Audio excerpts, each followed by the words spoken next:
Welcome to my class.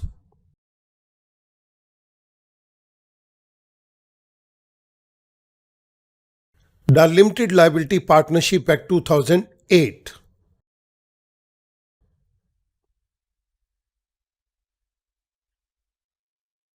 This is video number 6. Features of LLP. Features of LLP को हमने दो parts के अंदर डिवाइड किया है. This is part number 1. Features of Limited Liability Partnership. There are a number of features of Limited Liability Partnership. The list of all these features is given here. In this particular video lecture, we will talk about these 8 features. Part 2 के अंदर हम बाकी के features की बात करेंगे. Let's start with the first one, that is the number of partners. Every LLP shall have at least 2 partners and shall also have at least 2 individuals as designated partners, of whom at least one shall be resident in India.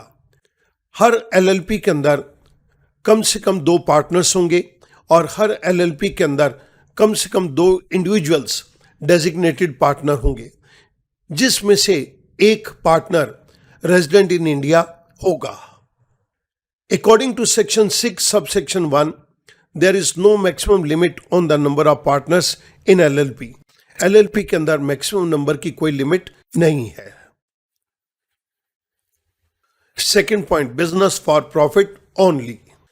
The important requirement for forming LLP is to carry on a lawful business with a view to earn profit.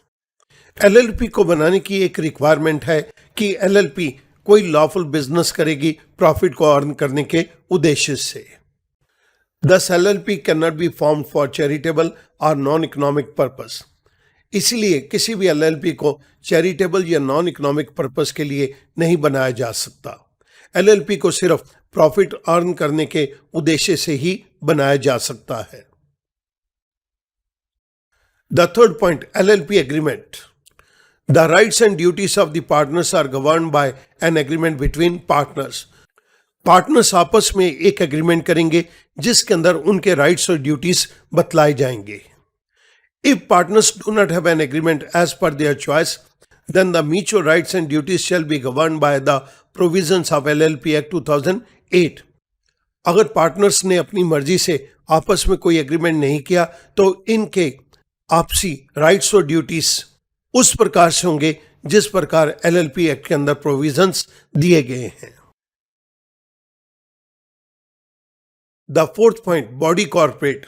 According to section 3 subsection 1, a LLP is formed by the registration of an incorporation document with the registrar of companies of a state in which the registered office of the LLP is to be situated. जिस particular राज्य के अंदर LLP को बनाया जा रहा है उस राज्य के रजिस्ट्रार ऑफ कंपनीज के पास LLP को बनाने के लिए इनकॉर्पोरेशन डॉक्यूमेंट को रजिस्टर करवाया जाएगा. LLP is a body corporate formed and incorporated under the LLP Act 2008. एक LLP को हम बॉडी कॉर्पोरेट कहेंगे. ये LLP Act 2008 के अंदर बनाई जाएगी और रजिस्टर की जाएगी. Fifth point, separate legal entity. Section 3 subsection 2. A LLP is a legal entity separate from its partners. एक बारी LLP रजिस्टर हो गई तो LLP अपने पार्टनर से अलग है. पार्टनर्स की आइडेंटिटी अलग है और LLP की आइडेंटिटी अलग है. It can own property such as movable, immovable assets in its own name. एक LLP अपने नाम से movable and immovable assets को परचेज कर सकती है. All the assets and liabilities of the LLP are assets and liabilities of LLP alone. LLP ने अगर कुछ assets परचेज की हैं तो वो LLP के assets हैं. मेंबर्स का उनके ऊपर कोई अधिकार नहीं है. अगर एक LLP ने कोई लाइबिलिटी को क्रिएट किया है तो वो लाइबिलिटी भी LLP की होगी, मेंबर्स की नहीं. सो assets and liabilities of the LLP are assets and liabilities of the LLP only and not the members. No partner can claim any proprietary right in the assets of the LLP during its continuance or at the time of winding up. जब तक ये LLP चल रही है या इस LLP को wind up किया जा रहा है, उस समय तक कोई भी पार्टनर एलएलपी के असेट्स के अंदर अपना मालिकाना अधिकार नहीं क्लेम कर सकता। इन सिंपल वर्ड्स, कोई पार्टनर ये नहीं कह सकता मैं इन असेट्स का मालिक हूं। असेट्स की ऑनरशिप एलएलपी के पास है, पार्टनर्स उसके ऑनर नहीं हैं। Similarly the creditors can not bring any action against the partners personally. जो एलएलपी के क्रेडिटर्स हैं वो एलएलपी के खिलाफ ही केस फाइल कर सकते हैं, पार्टनर्स के खिलाफ पर्सनली कोई भी केस कोर्ट के अंदर फाइल नहीं किया जा सकता। 6. Artificial legal person. A LLP is an artificial legal person because it is created by a legal process and is clothed with business rights of an individual. जब एक LLP को registrar के पास सारी कानूनी कार्रवाई करके रजिस्टर करवा दिया जाता है तो रजिस्ट्रार एक सर्टिफिकेट ऑफ इनकॉर्पोरेशन को इशू करता है। जैसे ही सर्टिफिकेट ऑफ इनकॉर्पोरेशन इशू होता है तो हम ये कहते हैं लीगल पर्सन का बर्थ हो गया। लॉ ने इस लीगल पर्सन को वो सारे अधिकार दे दिए बिजनेस रिलेटेड जो एक इंडिविजुअल को मिले हुए हैं, लेकिन ये अधिकार लीगल पर्सन को भी मिले हैं और नेचुरल पर्सन को भी मिले हैं। लीगल पर्सन को क्रिएट किया लॉ ने, तो लीगल पर्सन नेचुरल पर्सन की तरह नहीं है। सो जो व्यक्ति नेचुरल पर्सन की तरह नहीं है उसको तो हम आर्टिफिशियल कह सकते हैं, इसलिए ये आर्टिफिशियल लीगल पर्सन कहलाएगा। In relation to lawful business, it can do every act which any natural person can do. Business से रिलेटेड एलएलपी वो सभी काम कर सकती है जो कोई नेचुरल पर्सन बिजनेस से रिलेटेड कर सकता है। Since it is created by law, it has no soul, no body and no mind of human being. But still law considers it equal to a person. Therefore, LLP is treated as an artificial person. क्योंकि इसको law ने create किया है, इस LLP के पास कोई आत्मा नहीं है, कोई शरीर नहीं है और इंसानों जैसा कोई दिमाग भी नहीं है, लेकिन फिर भी कानून ये कहता है कि ये एक पर्सन है। जब ये एक पर्सन है और ये नेचुरल पर्सन्स की तरह नहीं है, anything which is not natural can be termed as an artificial. So LLP को हम आर्टिफिशियल पर्सन ट्रीट कर सकते हैं। 7th point, perpetual succession. Perpetual means continuous. Succession means one after another. LLP enjoys a perpetual succession. LLP will remain in existence forever. Old members may go out, new members may come in. LLP will remain in existence. LLP is a registered entity which is created by legal process and can be dissolved through a legal process only. LLP को बनाने के लिए limited liability partnership act 2008 के अंदर जो कानूनी process बताया गया है उसके अंतर्गत इसे रजिस्टर किया गया है। सो जब एलएलपी का जन्म लीगल प्रोसेस को फॉलो करके है तो एलएलपी की समाप्ति भी लीगल प्रोसेस को फॉलो करके ही होगी। डेथ, इंसैनिटी, रिटायरमेंट और इंसॉल्वेंसी ऑफ द पार्टनर और partners shall not have any impact on the existence of LLP. अगर किसी पार्टनर की मृत्यु हो जाती है, कोई पार्टनर पागल हो जाता है या कोई पार्टनर रिटायर हो रहा है या कोई पार्टनर इनसॉल्वेंट डिक्लेयर किया जा रहा है, इसका एक एलएलपी के अस्तित्व के ऊपर कोई प्रभाव नहीं होगा। द पार्टनर्स में ज्वाइन और leave but the existence of the LLP continues for ever. नए पार्टनर लिमिटेड लायबिलिटी पार्टनरशिप को ज्वाइन कर सकते हैं, पुराने पार्टनर एलएलपी को छोड़ सकते हैं, लेकिन एलएलपी हमेशा के लिए काम करती रहेगी। The 8th point is common seal. Student, सबसे पहले इस कॉमन सील का मतलब देखेंगे। Common seal is the official signature of the LLP. A LLP being an artificial person is not bestowed with the body of natural being.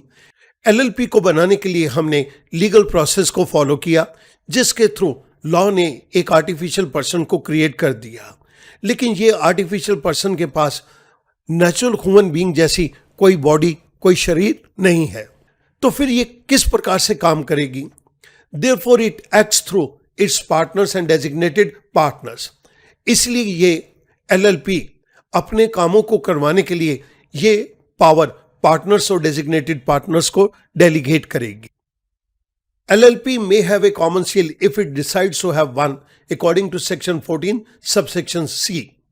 एक LLP चाहे तो अपने पास कॉमन सील को रख सकती है अगर ये डिसाइड करती है कि ये कॉमन सील होनी चाहिए. Thus it is not mandatory for LLP to have a common seal. इसलिए LLP के लिए कोई कंपल्शन नहीं है कि ये जरूर एक कॉमन सील को रखे. अगर एक LLP कॉमन सील को अपने पास रखती है तो उसके अंदर क्या हो? The common seal of LLP shall have name engraved along with the place and date of its incorporation. इस LLP की कॉमन सील के अंदर LLP का नाम एनग्रेव्ड होगा, खुदाई किया गया होगा और उसी के साथ ये LLP किस जगह पर बनी है और इसकी स्थापना किस दिन हुई थी, ये सारी बातें सील के अंदर परमानेंटली लिख दी जाएंगी. It shall remain under the custody of some responsible official and it shall be affixed in the presence of at least 2 designated partners of the LLP. ये कॉमन सील किसी भी एक रिस्पॉन्सिबल अफसर के कब्जे में रहेगी और इस पर्टिकुलर सील को किसी भी डॉक्यूमेंट पे लगाना है तो ये 2 डेजिग्नेटेड पार्टनर्स की प्रेजेंस के अंदर ही उस डॉक्यूमेंट के अंदर लगाया जाएगा. स्टूडेंट, मैं आपको ये कॉमन सील शो कर रहा हूं. ये हमारे पास कॉमन सील का एग्जाम्पल है. यहां पर आप 2 रोलर्स को देख रहे हैं. इसके अंदर पेपर को फिक्स किया जाएगा और इसको ऊपर से प्रेस कर दिया जाएगा. इन दोनों रोलर्स के बीच में LLP का नाम, प्लेस ऑफ रजिस्ट्रेशन और डेट ऑफ इनकॉर्पोरेशन, ये सब कुछ एनग्रेव्ड होगा. Now let's talk about this summary. इस पर्टिकुलर वीडियो लेक्चर के अंदर हमने लिमिटेड लायबिलिटी पार्टनरशिप के फीचर्स को टेकअप किया और सबसे पहला पॉइंट था नंबर ऑफ पार्टनर्स. तो हमने ये बतला दिया इसके अंदर मिनिमम 2 पार्टनर होंगे और 2 पार्टनर ही डेजिग्नेटेड पार्टनर होंगे. एक LLP को सिर्फ प्रॉफिट करने के उद्देश्य से बनाया जा सकता है, किसी चैरिटेबल पर्पज से नहीं बनाया जा सकता. सो business for profit only. Third point, इस LLP एग्रीमेंट के अंदर पार्टनर्स के राइट्स और ड्यूटीज को लिखा जाता है. Fourth point is body corporate. एक LLP को लिमिटेड लायबिलिटी पार्टनरशिप एक्ट 2008 के अंतर्गत बनाया गया है और ROC के पास रजिस्टर करवाया गया है. Fifth point, separate legal entity. एक बारी लिमिटेड लायबिलिटी पार्टनरशिप बन जाए तो लिमिटेड लायबिलिटी पार्टनरशिप का अस्तित्व उसके पार्टनर से डिफरेंट है. Sixth, artificial legal person. एक LLP को बनाने के लिए हमने लीगल प्रोसेस को फॉलो किया.